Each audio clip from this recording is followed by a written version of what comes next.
Kefvorin had lived for 300 cycles, and in all that time he had never written an elegy for an entire civilization. He sat in his quarters aboard Meridian Station and stared at the blank screen before him and wondered how one even began.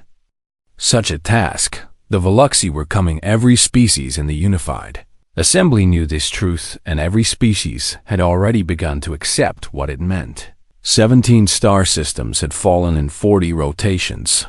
17 worlds filled with billions of souls had been consumed by the swarm and transformed into biomass to fuel the hive's endless hunger. The mathematics were simple, and the mathematics were cruel.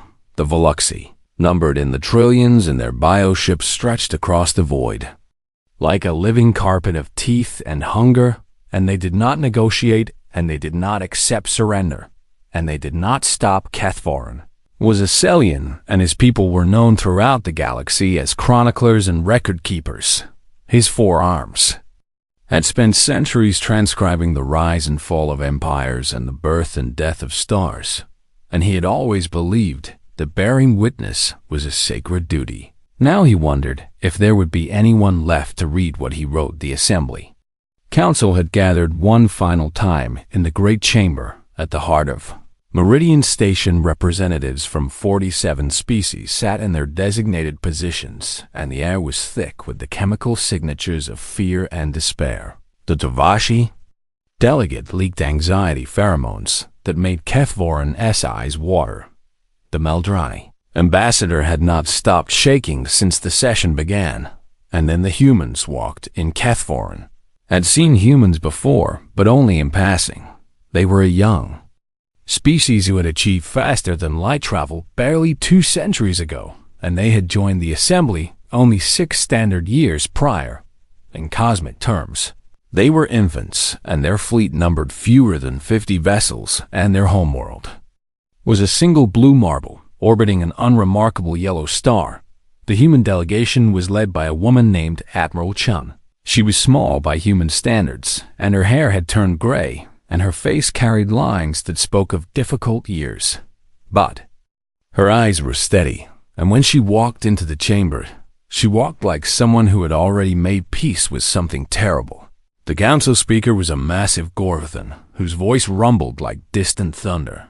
He addressed the chamber with the weariness of someone delivering a final verdict.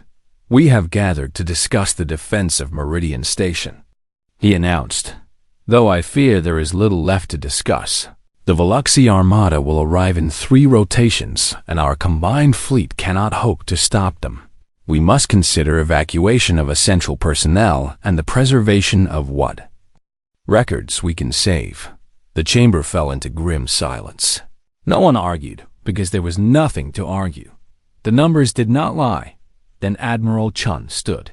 "The Unified Assembly recognizes the human delegation," the speaker said with barely concealed pity in his voice. "My people volunteer for the front line." Admiral Chun said. The silence that followed was different from before. It was the silence of confusion and disbelief. The Tavashi delegate made a wet gurgling sound that Kefvorin recognized as laughter. "Forgive me," the Tulrashi said, "but I must have misunderstood. You have 50 ships, and the Veluxi have 50,000. What exactly do you believe you can accomplish?" Admiral Chun did not flinch. "We can buy time," she said. "Time for evacuations, and time for reinforcements to gather, and time for the Assembly to find another way. We can make the Veluxi bleed for every inch they take. We can show them that this galaxy will not go quietly." The Meldrani ambassador leaned forward with trembling appendages. "You understand that you will die," she said softly. "Yes," Admiral Chun replied. "We understand." Kefvorin felt something stir in his chest. He had documented countless acts of courage over his long life, but this was different. This was not the courage of those who believed they could win.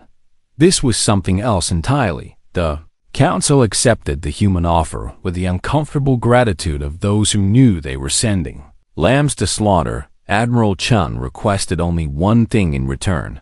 She asked that a chronicler accompany the human fleets so that their actions might be recorded for posterity. The speaker turned to Kethvorin, senior chronicler. Would you accept this duty? Kethvorin looked at the human admiral, and she looked back at him, and in her eyes, he saw no fear of death. He saw only a fierce determination to make that death mean something. I accept, he said. He did not know then what he was truly agreeing to witness. The human flagship was called the Defiance, and Kethvorin thought the name was either deeply appropriate or deeply foolish, and perhaps it was both. As he boarded the vessel, he passed rows of human soldiers, preparing for battle. They checked their weapons and adjusted their armor and spoke to each other in low voices. Some of them were barely adults by human standards. Kethvorin had studied human biology enough to recognize the signs of youth in their faces. These were children preparing to die, and yet they were not weeping. They were not frozen with terror. They were laughing and joking and slapping each other on the back and singing songs that Kethvorin did not recognize. One young soldier noticed him watching and grinned. First time deploying with humans. Chronicler. Yes, Kethvorin admitted. Well, stick close and keep your head down, and you will have one hell of a story to tell, the soldier said. If there is anyone left to tell it to, Kethvorin replied. The soldier's grin did not waver. There is always someone left, she said. That is the thing about stories. They survive. Kethvorin made his way to the bridge where Admiral Chun stood before a massive view screen showing the stars. The Veluxy swarm was not yet visible, but everyone knew it was coming. Thank you for joining us, Chronicler, the Admiral said without turning. I want someone to remember what happens here, even if we lose. Especially if we lose. Why does that matter to you? Kethvorin asked. Admiral Chun finally turned to face him. Because my grandmother used to tell me that the universe remembers courage, she said. I do not know if that is true, but I know that giving up is the one thing that is never remembered. The species that surrender, and the civilizations that kneel, and the people who do not fight, they disappear from history like they never existed at all. We will not disappear. Even if we fall, and even if we fail, and even if every ship in this fleet is turned to ash, someone will remember that we stood. Kethvorin recorded her words with trembling hands. He did not yet understand what she meant, but in 3 rotations, when the sky turned black with Veluxy ships and the humans charged into the darkness, he would begin to understand. And what he witnessed would change everything he believed about the universe. The first night aboard the Defiance taught Kethvorin something that would haunt him for the rest of his long life. He had expected to find a ship filled with despair. He had expected silence and tears and the heavy weight of approaching death, pressing down on every soul aboard. Instead, he found music. The mess hall was crowded with human crew members, and someone had brought out an ancient instrument made of wood and strings, and a woman with silver hair was playing melodies that made Kethvorin's heart ache, even though he did not understand the words. The humans sang along with voices rough and sweet, and terrible and beautiful all at once. They sang about homes they would never see again, and loves they had left behind, and battles fought by ancestors who had turned to dust centuries ago. And they were smiling. Kethvorin stood in the doorway and watched and tried to understand what he was seeing. A young officer noticed him and waved him over. Her name was Lieutenant Torres, and she had dark eyes and quick hands, and she was barely 30 years old by human counting. Come sit with us, Chronicler, she said. You look like you have never seen a wake before. A wake? Kethvorin repeated. Is that what this is, sort of? Torres said. Back on Earth we used to hold wakes for the dead. We would gather and drink and tell stories about the people we lost. But my grandmother always said, the best wakes are the ones you throw for yourself, while you are still around to enjoy them. She handed him a glass filled with amber liquid that smelled like fire. Drink, she said. It will not kill you, probably. Kethvorin drank and the liquid burned his throat and made his eyes water. and Torres laughed at his expression. "First time with whiskey, too," she said. "Chronicler, you are going to have a lot of firsts." This week, he sat with her and watched the humans celebrate their own approaching deaths, and the contradiction made his mind spin. How can you do this? He finally asked, "How can you laugh and sing when you know what is coming?" Torres was quiet for a moment. "Do you know what humans used to do on Earth before we reached the stars?" she asked. "We killed each other. A lot. We fought wars over land and resources and ideas, and sometimes over nothing at all. We burned cities and starved children and did terrible things that I am not proud to tell you about." She took a drink from her own glass. "But we also did something else," she said. "Every time we faced the end, and every time the darkness came for us, and every time it looked like everything was lost, we threw parties. We danced and we sang and we held the people we loved, and we refused to let the fear take our last moments from us. My grandmother told me that courage is not the absence of fear. Courage is being terrified and still standing up. Courage is knowing you might die and choosing to live fully until you do." Cathvoren looked around the room at the laughing faces and the raised glasses and the tears that mingled with smiles. "You are all afraid," he said, terrified. Torres agreed. "Every single person in this room has been afraid since the moment they volunteered. But fear and courage are not opposites. Chronicler, you cannot have one without the other. If you are not afraid, then you are not being brave. You are just being stupid." She grinned at him. "We are definitely afraid. So I guess that means we are being very, very brave." The next morning, Cathvoren walked the corridors of the Defiance, and everywhere he went he found humans preparing for battle in ways that made no tactical sense to him. In one room, a soldier was writing a letter by hand on actual paper. Cathvoren asked him why he did not simply use the digital communication systems. "Because my daughter will be able to hold this," the soldier said. "She will be able to touch the same paper I touched and see the words I wrote with my own hand. Digital messages are just data. But this is real. This is something I made for her. And when I am gone, she will have something she can keep forever." In another room, Cathvoren found a group of engineers gathered around a small screen. They were not reviewing battle plans or weapon specifications. They were watching a video of children playing in a park. "Our kids," one engineer explained when she noticed him watching. "We started this tradition a few years back. Before every major deployment, we all share videos of our families. It reminds us what we are fighting for." "Why show each other?" Cathvoren asked. "Why not just watch your own videos in private?" The engineer smiled. "Because then we are not just fighting for our own families," she said. "We are fighting for everyone's families. We are fighting for each other. When things get bad out there, and they will get bad, I do not want to be thinking only about my own children. I want to be thinking about all of them. That way, every choice I make is not just for me.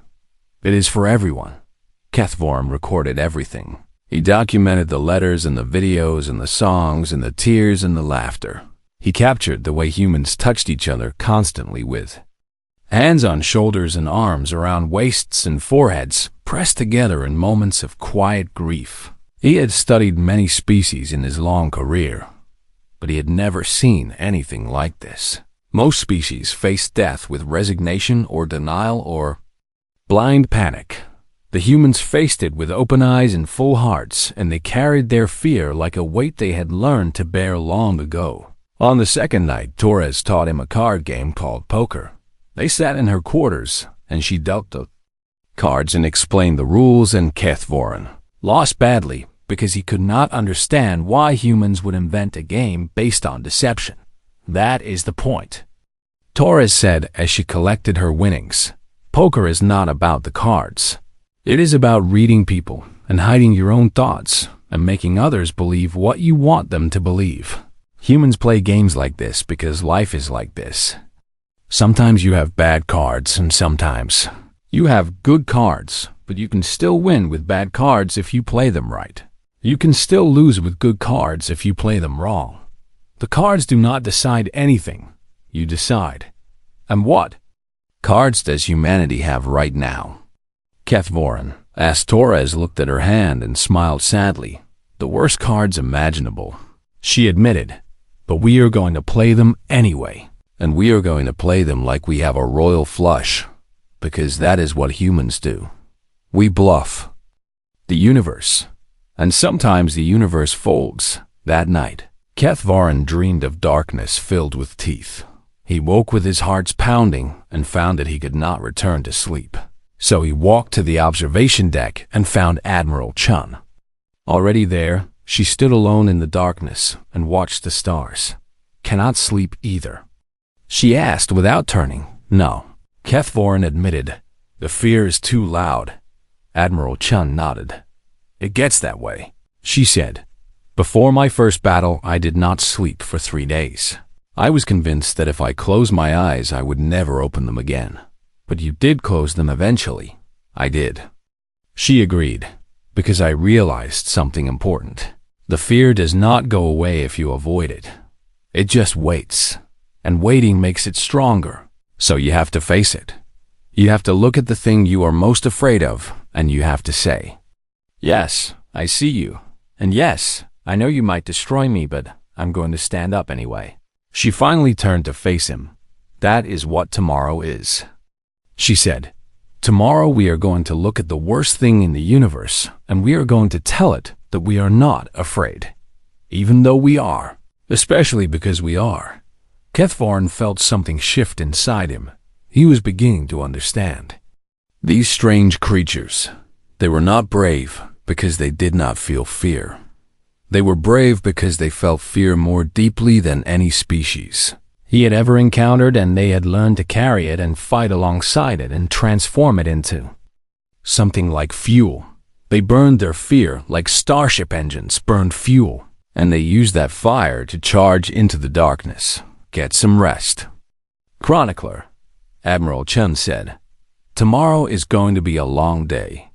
Tomorrow the Veluxi would arrive. Tomorrow the humans would show the universe what courage really meant. The Veluxi arrived with the dawn cycle. Kethvorin stood on the bridge of the Defiance and watched as the view screen filled with nightmares. There were no words in any language he knew that could properly describe what he saw. The swarm stretched across the void like a living ocean of chitin and teeth and humder. Thousands upon thousands of bioships pulsed with sickly bioluminescence, and their forms were wrong in ways that made his mind recoil. They screamed across every frequency, and the sound was not just noise. It was a weapon. Species with weaker minds had been known to go mad simply from hearing the Veluxi song. Even Kethvorin felt it pressing against his thoughts like cold fingers trying to pry open his skull. But the humans did not flinch. Admiral Chun stood at the center of the bridge with her hands clasped behind her back and her eyes fixed on the approaching horror. Her officers worked their stations with focused efficiency, and the only sound on the bridge was the steady beep of instruments and the quiet voices of crew members relaying information. Veluxi Armada entering sensor range. The tactical officer announced, I count approximately 52,000 vessels. The Assembly Defensive Fleet is holding position behind Meridian Station shields. They are waiting for us to fall back and join them. Admiral Chun nodded. How many ships do we have? She asked. 53 combat-capable vessels. Admiral, all crews report ready for battle. 53 against 52,000. Kethvorin had witnessed many battles in his long life, but he had never seen odds so impossibly one-sided. The Assembly Fleet, with its 300 ships from a dozen species, had chosen to shelter behind the station and wait. It was the logical choice. It was the smart choice. It was what any rational military commander would do. Admiral Chun opened a channel to the entire human fleet. All ships, this is Admiral Chun, she said. Her voice was calm and steady, like she was discussing navigation coordinates rather than impending death. In a few minutes, we are going to do something that the Veluxi have never seen before. We are going to attack, Kethvorin heard. The words and felt his secondary heart stop. Attack, not defend, not hold position, not buy time from behind shields. Attack. I am not going to promise you victory. The Admiral continued. I am not going to tell you that we are all coming home. We both know that would be a lie, and I respect you too much to lie to you now. What I will tell you is this. Every species in this galaxy has run from the Veluxi. Every species has hidden and hoped and prayed that the swarm would pass them by. And every species that ran was eventually caught. Today we stop running. Today we show the universe what humans are made of. Today we march into that darkness. And we make it remember our names. She paused, and when she spoke again, her voice had changed. It was not louder, but it carried a weight that made the air itself feel heavier. They will remember that we stood. That has to be enough. That will be enough. All ships break formation on my mark and advance to engage. The channel closed, and for a moment the bridge was silent. Then the helmsman turned to look at the Admiral with eyes that shone with something Kethvorin could not identify. It has been an honor. Admiral, he said. The honor is mine. She replied. Mark. 53 human ships broke away from the station and accelerated toward the swarm. On the view screen, Kethvorin could see the assembly fleet watching from behind their shields. He could imagine what they were thinking. He could imagine the Torashi delegate shaking his head at the foolishness of these young creatures. He could imagine the Meldrani ambassador weeping for the lambs rushing to slaughter. And then something strange happened. The stars began to brighten. Kethvorin blinked and checked his optical implants, because surely he was malfunctioning. But the sensors confirmed what his eyes were seeing. The ambient luminosity around the human fleet was increasing. It was subtle at first, just a slight glow that could have been a sensor glitch or a trick of the light. But as the human ships accelerated, the glow intensified. The void around them seemed to shimmer with energy that had no scientific explanation. And the Veluxi noticed the swarm that had never hesitated against any opponent suddenly stopped advancing. For 3 eternal seconds, the entire hive mind paused as if processing something it had never encountered before. 52,000 bioships hung motionless in space while 53 tiny vessels charged directly at them. The Veluxi had conquered species that outnumbered them. They had devoured civilizations with technology far beyond their own. They had broken empires and shattered worlds and consumed everything in their path. But they had never seen prey that attacked. They had never faced creatures that ran toward death instead of away from it. And in that moment of hesitation, Kethvorin saw something flicker in the swarm. He could not call it fear, because the Veluxi did not feel fear as other species understood it. But it was something close. It was uncertainty. It was doubt. Admiral Chen's voice rang out across every frequency. All ships weapons free. Make them remember us. The Defiance opened fire, and 52 other human ships followed. Plasma and missiles and kinetic rounds tore into the leading edge of the swarm, and bioships exploded in bursts of ichor and flame. The Veluxi screamed their hunting song, and the swarm surged forward, and battle was joined. Kethvorin watched as the tiny human fleet carved into the mass of enemies like a blade into flesh. Ships died on both sides, but the humans did not fall back. Damaged vessels continued fighting until their weapons failed, and then they rammed directly into enemy ships' pilots, whose craft were crippled, ejected into the void, and manually guided warheads into hive carriers. Crews rerouted life support to weapon systems and fought in freezing darkness until the air ran out. It was not tactics, it was not strategy. It was pure, unbridled fury wrapped in steel and fire. And the universe was watching. Kethvorin could feel it now. Something vast and ancient had turned its attention to this tiny corner of space. The glow around the human ships had intensified until they blazed like newborn stars. The energy readings made no sense. The physics should have been impossible, but impossibility did not seem to matter to humans on the tactical.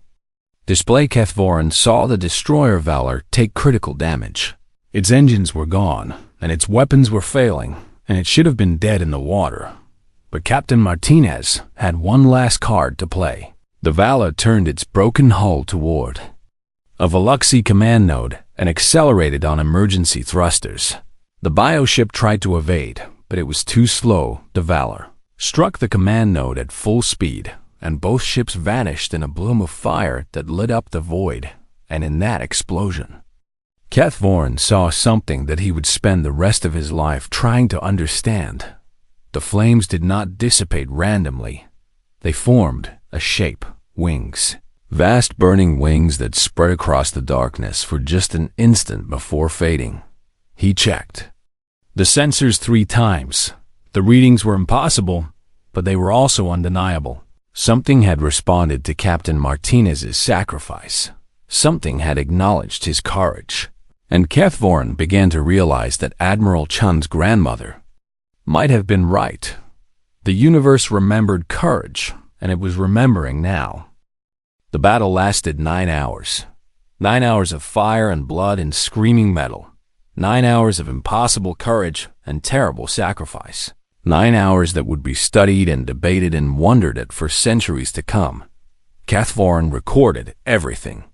His instruments captured data that would later be dismissed by scientists as sensor malfunctions, and his eyes witnessed events that would be called hallucinations by those who had not been there. But he knew what he saw, and what he saw changed. Everything the human fleet should have been annihilated in the first 20 minutes. The mathematics were inarguable: 53 ships against 52. 1,000 ships meant that every human vessel would need to destroy nearly 1,000 enemies. Just to break even, it was impossible. The humans did it anyway. They fought with a ferocity that transcended tactics and strategy. They fought like creatures who had already accepted death and were now simply negotiating the price. And the price they demanded was staggering. Kethvorin watched the cruiser Relentless charge directly into a formation of bioships and discharge every weapon it had in a single devastating barrage. The ship tore through enemy vessels like a burning spear and left a trail of destruction that stretched for kilometers. When its weapons finally failed, the Relentless did not stop. It accelerated and rammed the largest hive carrier in the formation. The collision created an explosion that consumed dozens of enemy ships, and in the heart of that explosion, Kethvorin saw the light again. That impossible golden glow that surrounded the human fleet had intensified around the Relentless in its final moments. The light seemed to reach out like hands and guide the ship toward its target. The sensors recorded a gravitational anomaly at the moment of impact. Something had bent space ever so slightly to ensure the Relentless struck true. Lieutenant Torres was aboard the destroyer Swift Justice when it took a direct hit from a Veluxy acid cannon. Half the ship was melting and the bridge was compromised, and any sane commander would have ordered evacuation. Torres did not order evacuation. She ordered her surviving crew to the escape pods, and then she turned the dying ship toward a cluster of enemy vessels that were targeting civilian transports fleeing Meridian Station.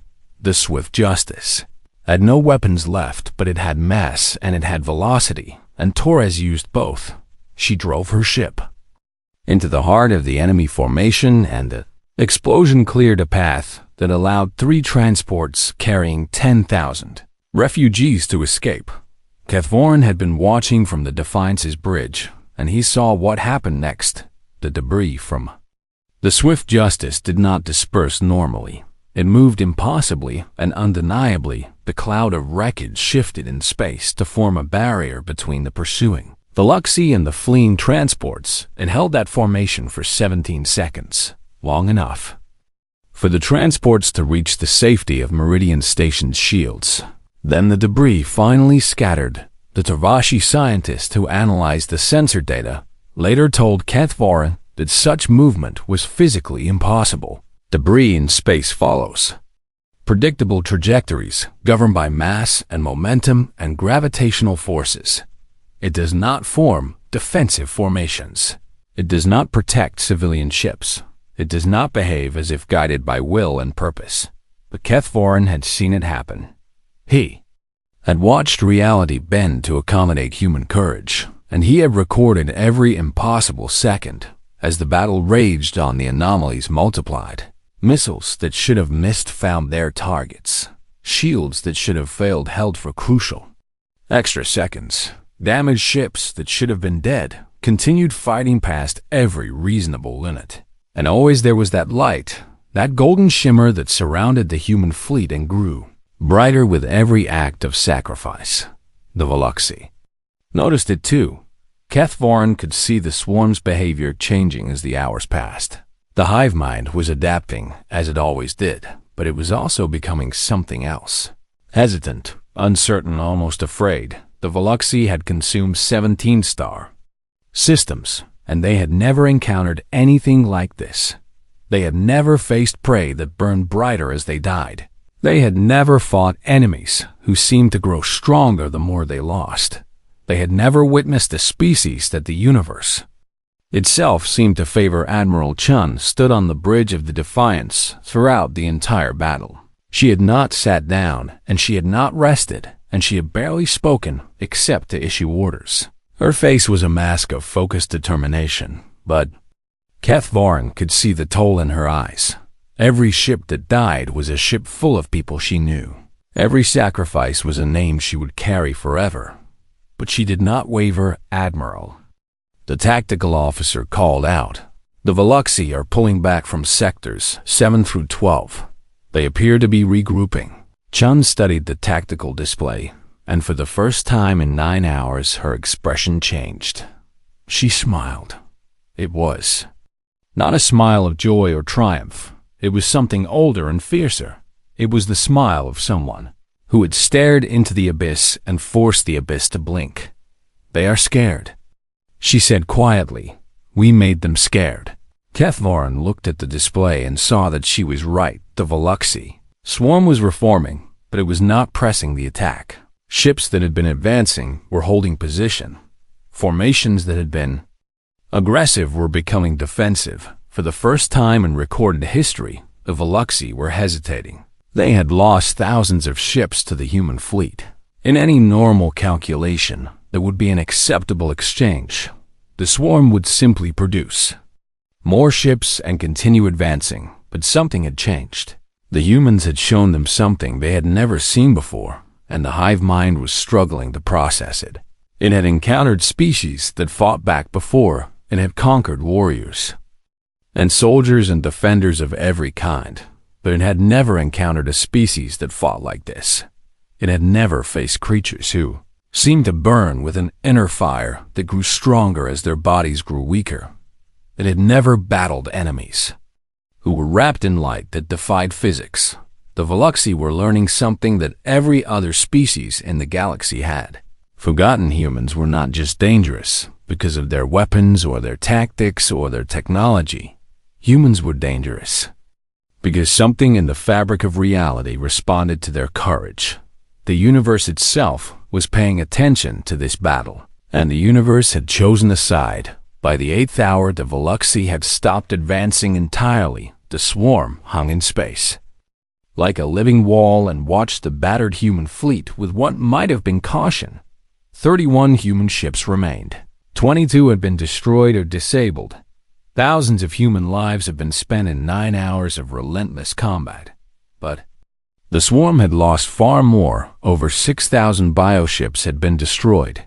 6,000 vessels crewed by millions of Veluxi drones. The exchange rate was absurd and unprecedented and terrifying. And as the 9th hour began, the swarm did something that had never happened in the history of Veluxi expansion. It retreated.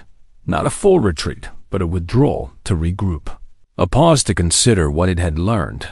A moment of doubt from a species that had never known doubt before. Admiral Chun watched the Veluxi pull back, and her smile faded into something more solemn. "We did it," she said. "We made them stop." She turned to face her bridge crew, and Kethvorn saw exhaustion and grief and fierce pride written on every face. We did not win. She continued. Let us be clear about that. They will come back and they will be ready for us next time.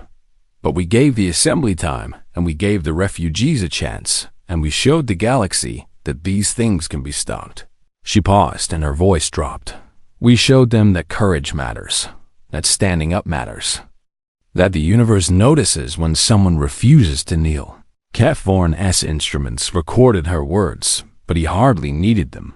Those words were already burned into his memory.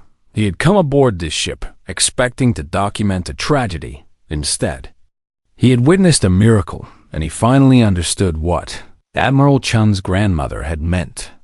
The universe did remember courage. It remembered, and it responded, and it reached out with invisible hands to support those who stood against the darkness. Kethvorn did not know if it was physics or metaphysics or something beyond both, but he knew what he had seen. He knew what his sensors had recorded, and he knew that he would spend the rest of his life trying to help others understand the humans. Had not won the war today, but they had won something far more important. They had won the attention of the cosmos itself. The battered human fleet limped back to Meridian Station as the Veluxy swarm withdrew to lick its wounds. 31 ships remained from the 53 that had charged into battle.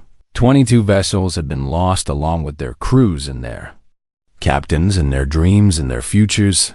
Thousands of humans had died in 9 hours of combat, and yet, as Kethvorn stood on the observation deck and watched the damaged ships dock with the station, he did not feel grief. He felt something else. Something that took him many cycles to identify. He felt awe. The station was silent as the human survivors disembarked. Thousands of beings from dozens of species lined the corridors and the docking bays and the observation platforms. They had come to watch. They had come to witness the return of the creatures who had done the impossible. The Torvashi delegate was among them. He was not laughing now. His massive form stood motionless as Admiral Chun walked past, and his chemical signatures radiated. Something that Kethvorn had never detected from a Torvashi before. Respect. The Meldrani ambassador had stopped trembling. She reached out with one of her delicate appendages as Chun passed and touched the Admiral's shoulder in a gesture of honor that her species reserved only for the greatest heroes. Chun paused and looked at the ambassador and nodded once. No words were exchanged. None were needed. Kethvorn followed the Admiral as she made her way through the station. He watched as species who had dismissed humanity as evolutionary afterthoughts stepped aside to let her pass.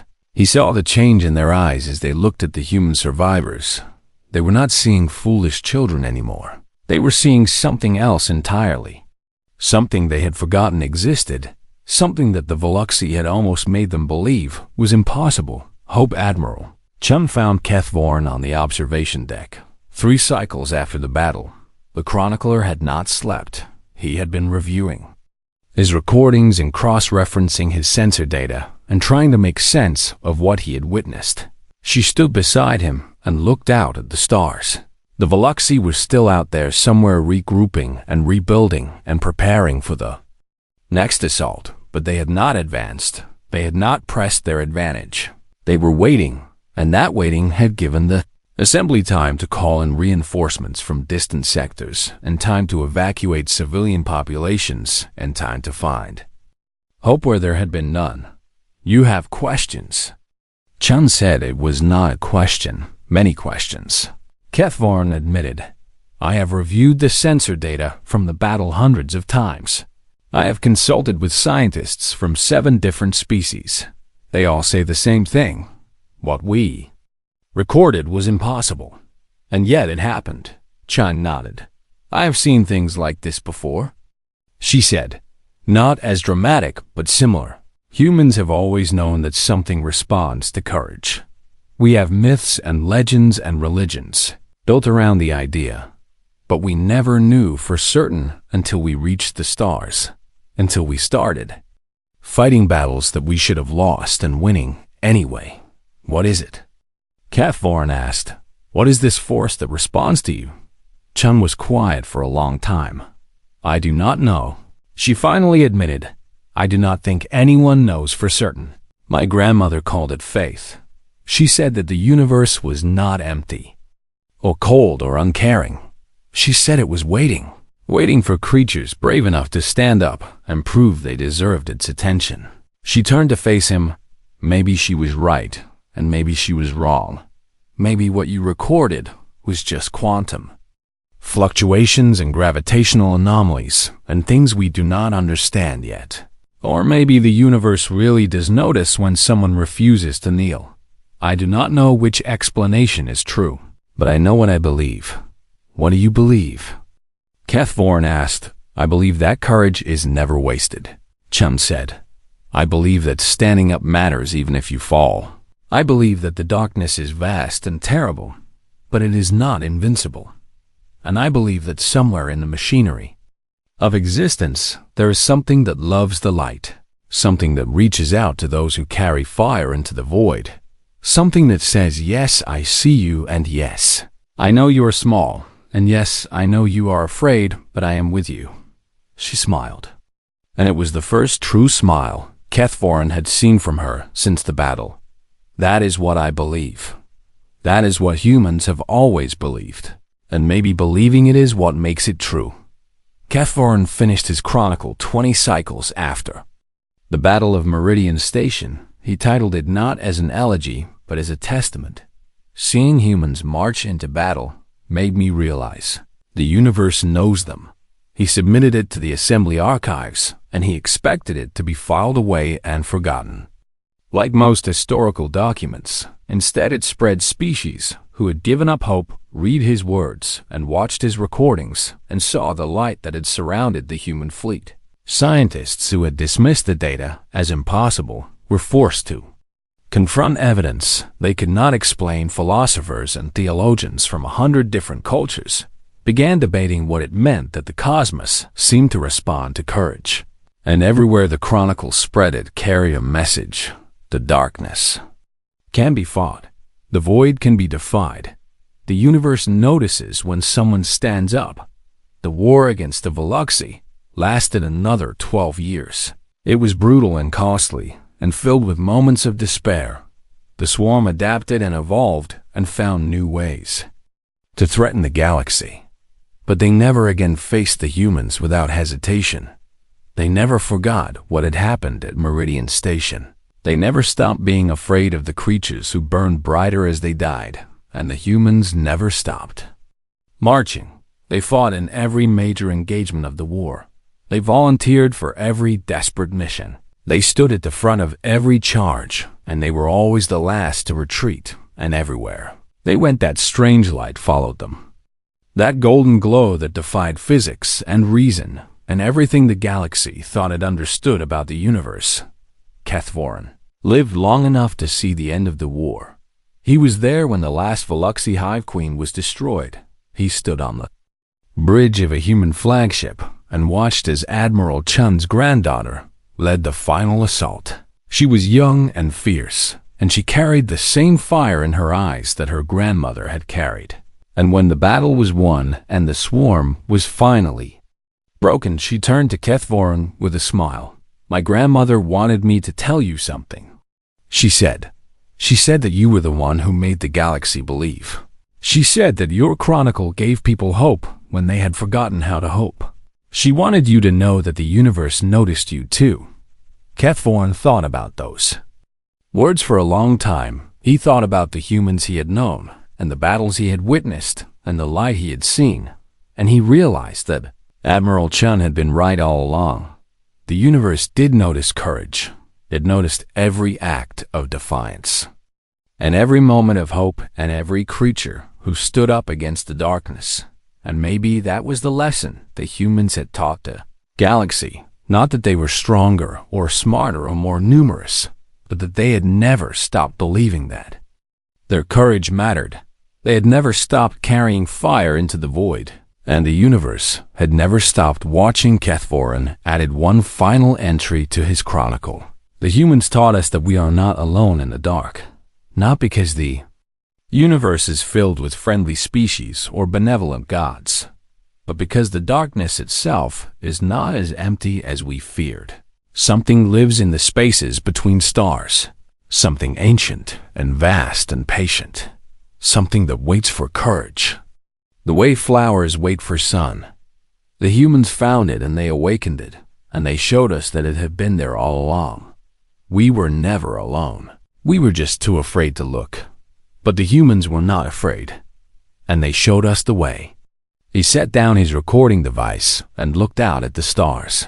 Somewhere out there, new threats were gathering and new battles were waiting. But the galaxy was no longer afraid. The humans had shown them that courage was never wasted, and the universe was always watching, always waiting, always ready to answer the prayer of those brave enough to stand the end.